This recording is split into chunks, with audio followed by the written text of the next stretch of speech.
Keep it up, ITV2. There's one more all-star you could choose from, a dazzling Maya Jama told inaugural Love Island All-Stars bombshell Callum Jones on Monday night. The ensuing needle drop was the closest ITV2's reality show is ever going to come to the Jaws Dun Dun theme. In came Molly Smith walking the slow-mo walk of her life, making up for the fact she never got to do it the first time around as a Casa Amor entrant.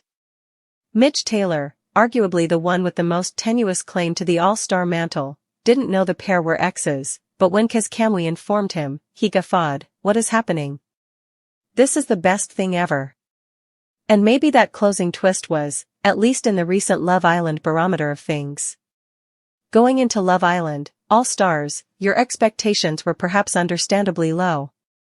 None of the real All-Star Islanders, Maura Higgins, Ovi Soko, Chris Hughes, were among the lineup, even if they did count a peripheral Bling Call You'll Miss It member of the Barbie cast among the ranks.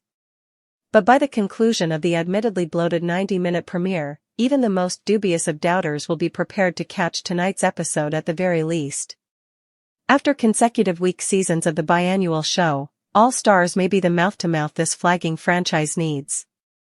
The first episode showed that with contestants who have been through the Love Island rigmarole once before, the show's defamed producers have been able to reinsert some of those teeth. You wanted the public voting for couples to be revealed after the Islanders had chosen who they liked the look of? Done. Islanders allowed to keep their social media accounts active? Coming right up. Such procedures are of course usually in place for good reason. The welfare necessity is a catch-22 Love Island created for itself, after years of plucking contestants from obscurity, training cameras on their 20-something flaws, and then throwing them to the social media sharks. But it's not only the show at issue in the Love Island state of affairs. We as viewers want it both ways.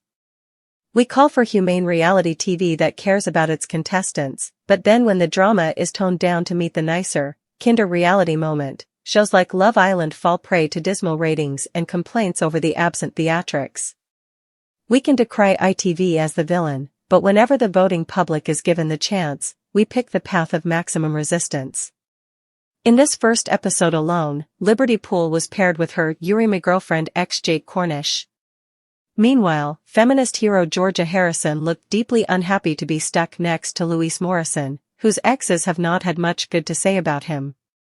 Perhaps it's time to recognize we too are the problem. We just can't help ourselves. This is the environment Love Island All-Stars arrives in, but in many ways, the Hunger Games quarter-quell-style decision to reap tributes from the existing pool gives the show the breathing room to have low-consequence fun again. These are Love Island veterans who have been through the reality show mill, and many others like it since, so they know what they're in for and for the most part aren't out for fame, followers, and fast fashion deals because they already have those things.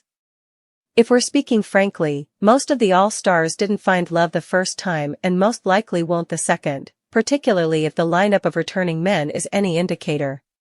Instead, all they have to do is create good TV.